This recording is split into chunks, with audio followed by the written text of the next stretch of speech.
그래서 재건축에 대한 이슈가 굉장히 커지고 있어요. 네, 안녕하세요.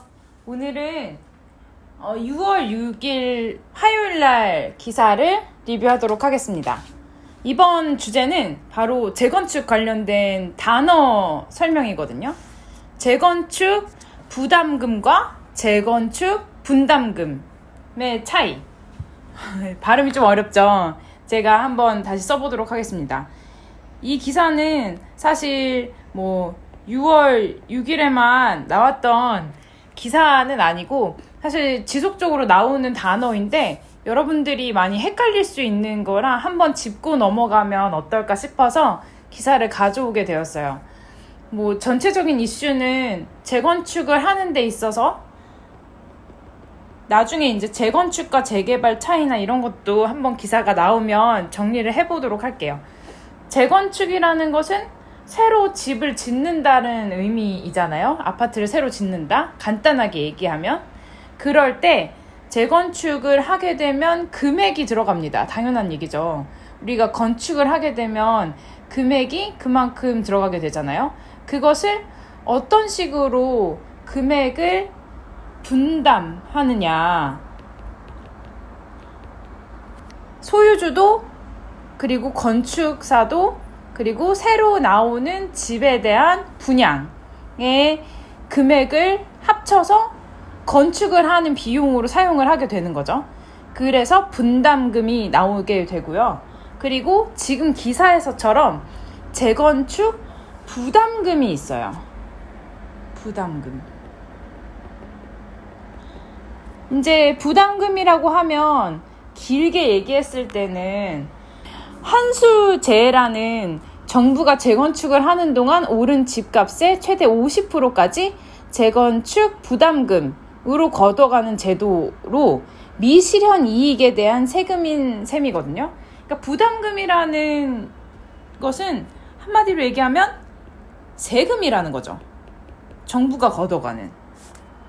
그리고 분담금은 그럼 무엇이냐라고 했을 때 조합원 분양가에서 권리가액을 뺀 금액이다. 이러면은 뭔지 확 와닿으시나요?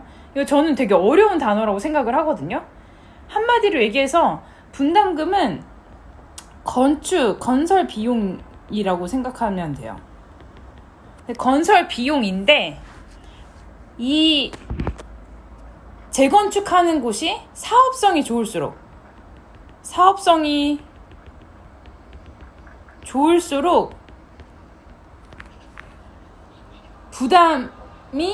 분담금이 줄어들고 그리고 권리 가액이 올라가면 마찬가지로 분담금이 줄어들게 되죠. 그래서 분담금이 높게 책정되는 이유는 사실 낮은 사업성인 거예요. 그러니까 일반 분양 물량이 없으면 재건축을 하게 되면 여러분들 여기 잠깐 제가 그려볼게요. 원래 아파트가 이만큼 생겼어요. 근데 재건축을 하게 되면 이렇게 높아지는 거예요. 그러면 죄송해요.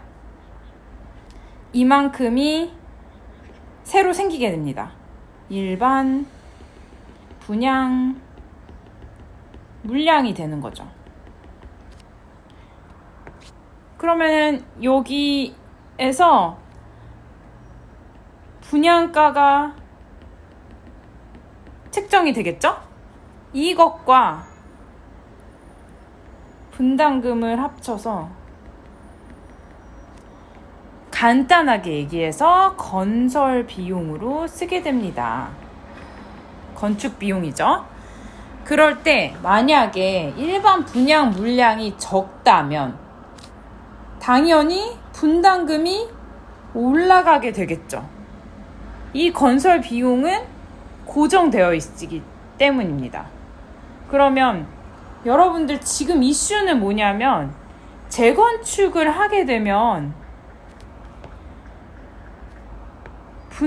부담금뿐만 아니라 분담금을 둘 다 내야 되는 상황인 거예요. 그래서 재건축 당사자, 조합원, 지금 그 아파트에 살고 있는 사람, 지금 이 아파트에 살고 있는 사람이 지불해야 되는 돈이 첫 번째 부담금, 아직 실현되지 않은 이익에 대한 세금을 내야 되고, 그리고 새로 지어야 되는 건축 비용에 대한 분담금을 내야 됩니다. 이 금액이 만약에 100만 원이나 1000만 원 정도면 대부분 마련을 할 수 있겠죠? 근데 이 분담금이나 부담금을 합친 금액이 얼마가 될지 모르지만 몇 억이 이제 들어가는 것이 지금 현재 상황이거든요. 그래서 재건축에 대한 이슈가 굉장히 커지고 있어요.